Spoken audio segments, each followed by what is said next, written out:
Hello les amis, j'espère que vous allez bien. On est parti dans la version longue de comment se libérer émotionnellement et reconstruire sa sécurité intérieure. Après avoir compris pourquoi certaines relations te faisaient souffrir et pourquoi tu t'y attachais si profondément, il est temps de parler de transformation. La libération émotionnelle n'est pas un processus magique ni instantané. C'est une démarche consciente qui commence par l'observation et l'acceptation. La première étape consiste à reconnaître tes déclencheurs. Chaque réaction intense, envie de réassurance, angoisse face à l'absence, obsession pour les signes d'attention, n'est pas un défaut de caractère. Ce sont des signaux de ton système nerveux qui cherchent à maintenir un équilibre émotionnel. Identifier ces moments permet de prendre du recul et de ne plus agir impulsivement.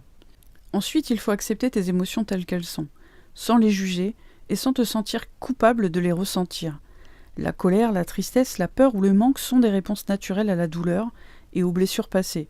Les accueillir ouvre un espace de conscience et empêche les comportements automatiques liés à la dépendance affective. Enfin, la transformation se fait par la création d'une sécurité intérieure. Cela signifie apprendre à se rassurer soi-même, à valider ses besoins et à se sentir complet, même sans dépendre d'une autre personne.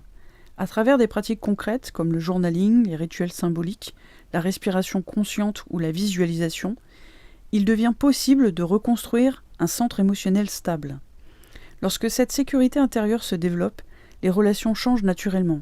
Tu n'es plus attiré uniquement par ce qui réactive tes blessures anciennes, tu choisis des relations où le lien est un choix conscient et non un mécanisme inconscient de survie. La peur de perdre quelqu'un cesse d'être la force principale qui guide tes décisions. Et pour la première fois, tu expérimentes un attachement qui repose sur le respect de soi et la liberté affective. C'est à ce moment précis que l'amour cesse d'être un piège émotionnel et devient une expérience consciente, nourrissante et véritablement sécurisante. Voilà les amis, j'espère que ce podcast vous aura plu. N'hésitez pas à le partager à quelqu'un qui aurait besoin de l'entendre. Je vous fais des gros bisous, prenez bien soin de vous et je vous dis à bientôt.